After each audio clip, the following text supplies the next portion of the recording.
Today, what was the top political story of the last 12 months? Welcome to the Fast Five by Fear and Greed. I'm Michael Thompson, and good morning, Sean Aylmer. Morning, Michael. Hello, Adam Lang. Hello, Michael. In just 5 minutes, we're each going to put forward a big political story from the last 12 months, and at the end, we are going to decide who wins. Let's get straight into it. Adam, why don't you start us off today?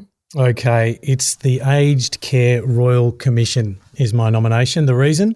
It's a $20 billion a year industry to run to provide subsidised care and support to older people. We have a growing and ageing population in front of us, and we need to get this right. So the Royal Commission into Aged Care Quality and Safety held 23 hearings and workshops in the last 12 months, saw 600 witnesses and received over 10,500 submissions to deliver a report of 2,000 pages. You would have loved that. You would have read all that. You would have loved that. It was a page turner. I had to. Go on. There are 148 recommendations in that, which really centred on creating a new system underpinned by a rights-based act, funding based on need, and much stronger regulation and transparency. So this is yet another massive story at the nexus of federal and state responsibilities that just hasn't been looked after well enough. We have been spending $20 billion a year to get aged care wrong, and now we need an entirely new model. And that's why it's my biggest political story for the year. It is big. Don't know if it's the biggest. I'm going to go last because I reckon I've got this one. So, Sean, why don't you go next? Well, I'm probably going to concede to Adam on this one. This is more the most outrageous story of the year as far as I'm concerned, at least in terms of politics. The Morrison government, worried about China accessing the 3G and 4G networks in Papua New Guinea, Fiji and other parts of the Pacific, strong-armed Telstra, the ASX-listed company, into buying Digicel, which owned all those assets in the Pacific. But Telstra didn't really buy it. We paid for it. The government provided most of the funds to Telstra to buy the company. Now, the government said it was just helping the neighbours, but it was doing exactly what we complain about China doing, interfering with private sector companies to buy public assets.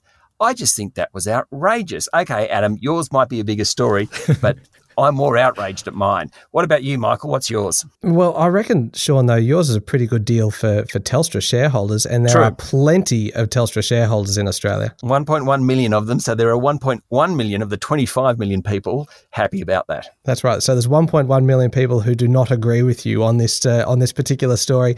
But it doesn't matter because this one is the top political story for the last year because it relates... It relates to Australia's position in the world. I'm supremely confident about this one.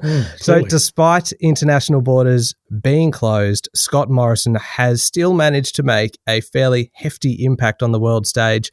It's really been pretty much a shopping list of meetings and treaties and pacts over the last 12 months. You've got the Quad engagement, that's with the US, with India, Japan and Australia, and that one sends a pretty strong message to China. The Prime Minister attended the G7 in Cornwall in June as a visitor, so that was a pretty big honour to be invited to attend that. While he was there, he also signed a free trade agreement with the UK. Then came the big one, that was the AUKUS Pact, of course, with the US and the UK. A really big deal there because it covered nuclear-powered submarines and a strengthening of a very traditional alliance in the face of a strengthening China. But, of course, the broken submarines deal with the French did not go down well at all, and I do suspect we will be hearing Emmanuel Macron talking about Scott Morrison lying for quite some time to come. So because of that, it all relates back to where we are in the world. That, to me, is the biggest political story for the last 12 months.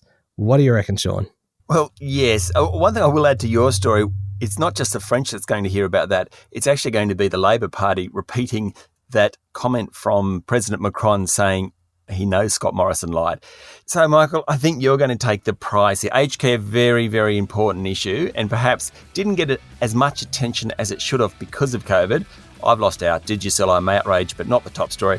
Michael, ScoMo on the world stage. Fair enough. You win. Thank you very much. Thanks, Sean. Thanks, Michael. Thank you, Adam. Thank you, Michael. That's it for today. Make sure you hit follow or subscribe on the podcast so that you get the next episode automatically in your playlist. I'm Michael Thompson, and that was the Fast Five by Fear and Greed.